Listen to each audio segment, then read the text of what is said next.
यार भाविन, क्या मुझे हायर ईपीएस पेंशन के लिए ऑप्ट करना चाहिए?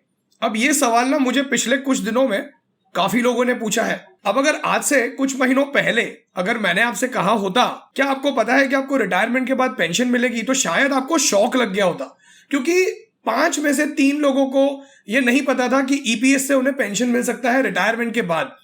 अब पता भी कैसे होगा? जो पेंशन की अमाउंट थी दैट वाज हार्डली 6,800 रुपीज। अब लोगों को पता है कि अगर महंगाई बढ़ेगी तो इस 6,800 रुपीज की कोई वैल्यू आज से कुछ साल बाद रहने ही नहीं वाली है। लेकिन अब है हायर ईपीएस पेंशन का ऑप्शन। अब काफी लोगों को यह कंफ्यूजन है कि हमें इस स्कीम के लिए ऑप्ट करना चाहिए नहीं करना चाहिए। And I can promise you कि इस वीडियो के एंड तक आपको ये क्लैरिटी मिल जाएगी कि आपको क्या करना चाहिए। मैंने काफी अच्छे से इस वीडियो को बनाने की कोशिश की है। और आगे बढ़े उससे पहले, मैं हूं भाविन, सर्टिफाइड फाइनेंशियल प्लानर, और आप देख रहे हैं YouTube channel the art of wealth building, आपका 1 point destination to seek an unbiased consultation on personal financial planning.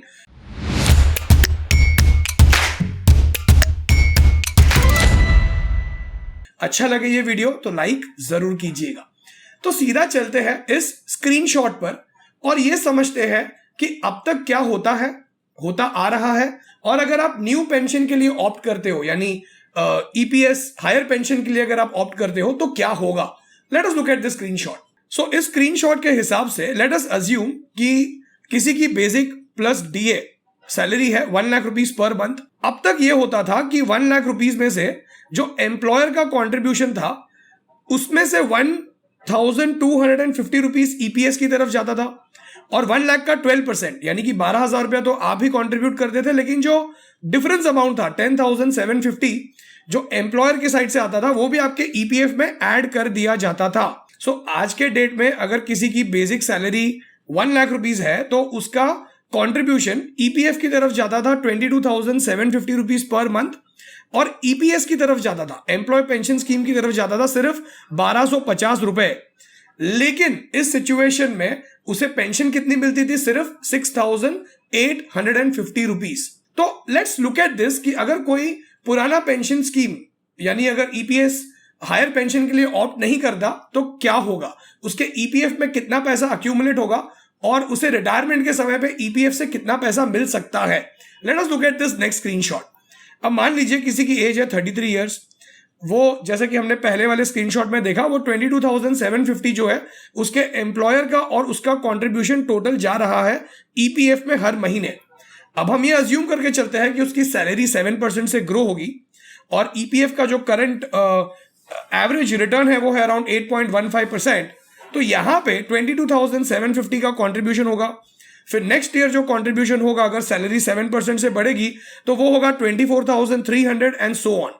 और ऐसे करते करते जब वो इंसान 58 इयर्स का होगा तब उसके ईपीएफ अकाउंट में ऑन एन एवरेज, थोड़ा बहुत कम ज्यादा हो सकता है, 4,81 लाख रुपीस अक्यूमुलेट होंगे, जो उस इंसान को 58 की एज में लमसम हाथ में मिलेंगे। तो ये तो कब हुआ? जब उस इंसान ने अपना EPF as it is continue रखा। He did not opt for the higher pension in EPF. अब देखते हैं अगर कोई इंसान ऑप्ट करता है तो सेम सिचुएशन में क्या होगा। Let us look at this next screenshot. तो अब इस स्क्रीनशॉट के अनुसार जो एम्प्लॉय है वो तो अपने 12,000 रुपए एज इट इज ईपीएफ में डालेगा ही डालेगा, लेकिन जो एम्प्लॉयर का कंट्रीब्यूशन था जिसमें सिर्फ पहले 1,250 रुपए जा रहे थे, अब उसकी जगह पे ईपीएस में हर महीने 12,000 रुपए जाना शुरू हो जाएंगे। इसका क्या मतलब हुआ कि उस इंसान का जो ईपीएफ का कंट्रीब्यूशन है वो अब कम हो जाएगा, क्योंकि अब एम्प्लॉयर का जो शेयर है वो भी ईपीएस में जाना शुरू हो जाएगा। अब यहां पे डेफिनेटली अगर कोई इंसान अब ईपीएफ में कम कंट्रीब्यूट कर रहा है सेम सिचुएशन में, तो पहले जहां हमने ऑलमोस्ट 4,81 लाख रुपीस का वैल्यू देखा था, लेकिन इस स्क्रीनशॉट में अगर आप देखोगे तो ईपीएफ में सिर्फ 12,000 रुपए जा रहे हैं, और ये कंट्रीब्यूशन हर साल 7% से इंक्रीज हो रहा है क्योंकि उस इंसान की सैलरी भी बढ़ रही है। तो यहां पे देखिए टोटल अमाउंट जो 58 की एज तक वो इंसान कंट्रीब्यूट करेगा ईपीएफ में, उसकी वैल्यू रहेगी 2,52,95,000 के आसपास। यहां थोड़ा कम ज्यादा हो सकता है क्योंकि ईपीएफ का जो रेट है वो भी फ्लक्चुएट होते रहता है। लेकिन पिछले स्क्रीनशॉट में हमने क्या देखा था, ऑलमोस्ट 4 करोड़ 82, 4 करोड़ 83 लाख रुपीस तक का बैलेंस अक्यूमुलेट हो रहा था। तो अब यहां पे ये अमाउंट जो अक्यूमुलेट हो रहा है वो तो कम हो गया, लेकिन वो 12,000 रुपए जो बाकी जो एम्प्लॉयर का कॉन्ट्रीब्यूशन था वो अब कहां पे जा रहा है, ईपीएस में जा रहा है। इसका क्या मतलब हुआ कि बाय द एज ऑफ 58 उस इंसान ने ऑलमोस्ट 98,89,000 रुपीस कॉन्ट्रीब्यूट किए होंगे ईपीएस में, और इस अमाउंट का उसे पेंशन मिलना शुरू होगा।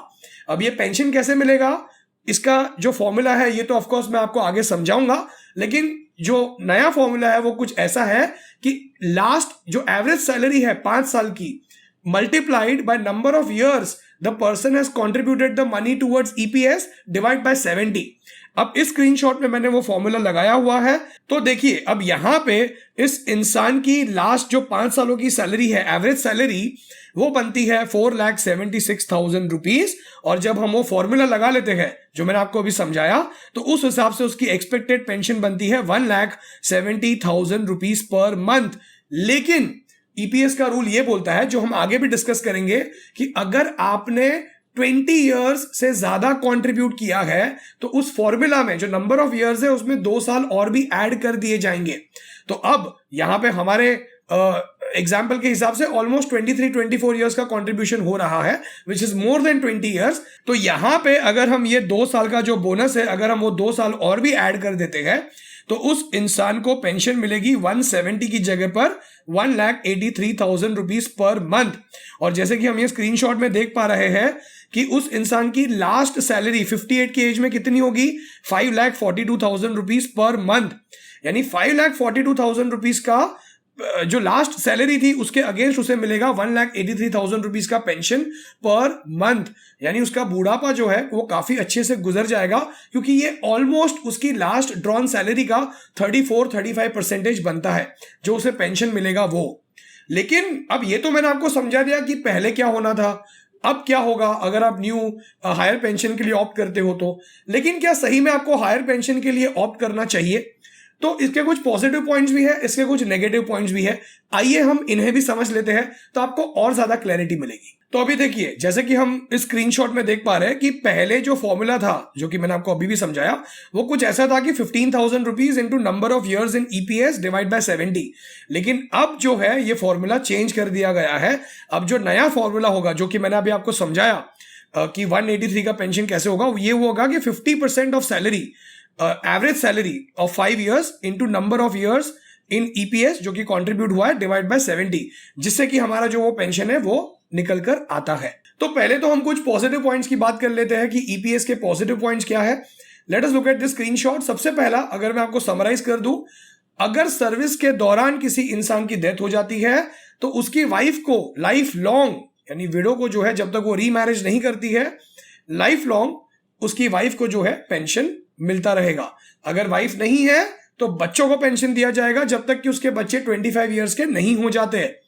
अब मान लो, ये तो हमने बात की सर्विस के दौरान अगर इंसान की डेथ हो जाती है तो, लेकिन व्हाट इफ आफ्टर रिटायरमेंट हो जाती है?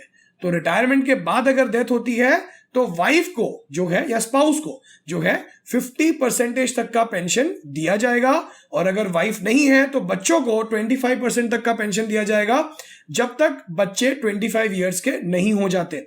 तो ये एक पॉजिटिव पॉइंट है। उसके अलावा एक और पॉजिटिव पॉइंट ये है कि पेंशन को आप जल्दी भी शुरुआत कर सकते हो, चाहे तो एज 50 से भी आप शुरुआत कर सकते हो, लेकिन उसके कुछ बेसिक कंडीशंस है।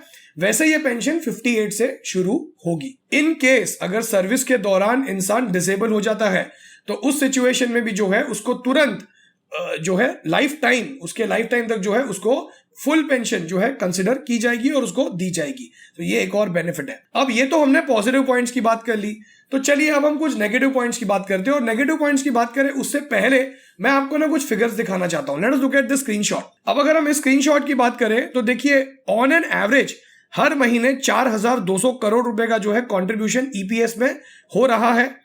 और आज के डेट में अगर हम 31 मार्च 2022 की अगर हम बात करें तो 6,89,210 करोड़ का जो कॉर्पस ईपीएस के पास अवेलेबल था, लेकिन 37,327 करोड़ का डेफिसिट भी था। और अगर आप देखोगे तो 72,73,000 रुपीज का जो है अमाउंट पेंशनर्स फिलहाल ड्रॉ कर रहे हैं, जिसमें से 33% जो है स्पाउस एंड चिल्ड्रन है। अब अगर आप इन फिगर्स को देखते हो तो देखिए आज जो इंडिया की एवरेज एज है वो है अप्रोक्सीमेटली 25 to 27 ईयर्स। चलिए हम 30 ईयर्स मान के चलते हैं, लेकिन आज से 20 साल 25 साल के बाद ये सिनेरियो चेंज हो जाएगा। इंडिया की पॉपुलेशन ज्यादा बुजुर्गों में आएगी, तो ज्यादा से ज्यादा लोगों को जो है ईपीएस को पेंशन देना पड़ेगा। और ऑलरेडी फिलहाल ही जो है ऐसा माना जा रहा है कि ईपीएस डेफिसिट में चल रहा है। तो आपको क्या लगता है 20 साल 25 साल बाद जो बर्डन है वो बढ़ेगा कि कम होगा? डेफिनेटली बढ़ने वाला है। तो ऐसी सिचुएशन में ईपीएस के लिए और भी डिफिकल्ट होने वाला है लोगों को पेंशन देने के लिए। अब मैं ये नहीं कह रहा हूं कि डिफॉल्ट होगा, ये गवर्नमेंट की स्कीम है, डेफिनेटली गवर्नमेंट ऑब्लिगेशन फुलफिल करेगी, लेकिन डिफिकल्टी होगी।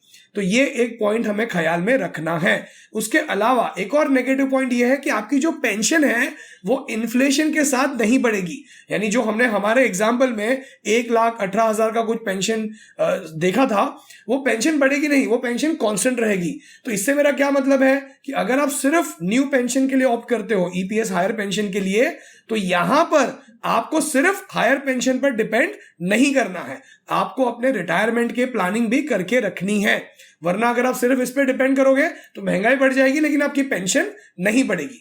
तो दोस्तों मैंने पूरी कोशिश की है, पॉजिटिव पॉइंट्स, नेगेटिव पॉइंट्स, आपको मैंने कुछ कैलकुलेशंस करके भी बता दिया कि आपको ऑप्ट करना चाहिए कि नहीं करना चाहिए। लेकिन अब मैं क्या बताता हूं कि आपको ऑप्ट करना चाहिए कि नहीं करना चाहिए। देखिए, अब मेरी तरह और भी सर्टिफाइड फाइनेंशियल प्लानर्स हैं जिनसे मैंने भी इस वीडियो को बनाने के पहले या जब मैं मेरे क्लाइंट्स को भी एडवाइस करता हूं तो मैंने उनके साथ भी डिस्कशन किया। तो यहां पे दो राय निकल के आ रही है। कुछ फाइनेंशियल प्लानर्स कह रहे हैं कि इससे और ज्यादा बेटर इन्वेस्टमेंट रिटर्न्स कमाए जा सकते हैं, आप अपना ईपीएफ का कॉर्पस ही कंटिन्यू कीजिए, ईपीएफ से कम मत करवाइए। कुछ प्लानर्स का कहना है कि यह स्कीम इतनी खास नहीं है, कुछ प्लानर्स का कहना है कि यह स्कीम बहुत ही बढ़िया है। उसका रीजन क्या है कि ज्यादातर लोग रिटायरमेंट के लिए रेडी नहीं होते हैं। तो ये एक बैकअप है, ये एक गारंटीड रिटर्न देने वाली स्कीम है। अगेन मैंने भी आपको पॉजिटिव नेगेटिव बता दिए, तो अब आपको डिसीजन लेना है कि आपको क्या करना है, whether should you be opting for the scheme और should you just stay out of it. तो उम्मीद कर रहा हूं कि आपको काफी कुछ सीखने मिला। अगर आप अपना पर्सनल फाइनेंशियल प्लान बनवाना चाहते हैं, आप पर्सनली ये समझना चाहते हैं कि आपको क्या करना चाहिए, क्या आपको कहां पे निवेश करना चाहिए अपनी रिटायरमेंट के गोल को अचीव करने के लिए, बच्चों की हायर एजुकेशन, मैरिज, घर खरीदना है, कार खरीदना है, आपको कैसे उसको करना है, क्या करना है, कैसे आप इन गोल्स को अचीव कर पाओगे, तो आप मुझे व्हाट्सएप कीजिए आपकी स्क्रीन पर आए हुए नंबर पर अपना पर्सनल फाइनेंशियल प्लान बनवाने के लिए। आप हमारी वेबसाइट theartofwealthbuilding.com पर भी विजिट कर सकते हैं और आप हमें इंस्टाग्राम पर the art of wealth building search करके भी फॉलो कर सकते हैं। और अगर आप अपना पर्सनल फाइनेंस से रिलेटेड नॉलेज बढ़ाना चाहते हैं तो इस चैनल को सब्सक्राइब कीजिए, बेल आइकन पर क्लिक करके ऑल पर क्लिक कीजिए, तो आपको हमारे हर संडे और वेडनेसडे वाले वीडियोस अपलोड होते ही नोटिफिकेशन मिलेगा आपके स्मार्ट फोन पर। इस वीडियो को अगर आपने एंड तक देखा है, लाइक जरूर कीजिए, कमेंट में अपने क्वेश्चन जरूर छोड़िएगा, मैं पूरी कोशिश करूंगा उन्हें आंसर करने की। Thank you so much for investing your time on this video. God bless you all.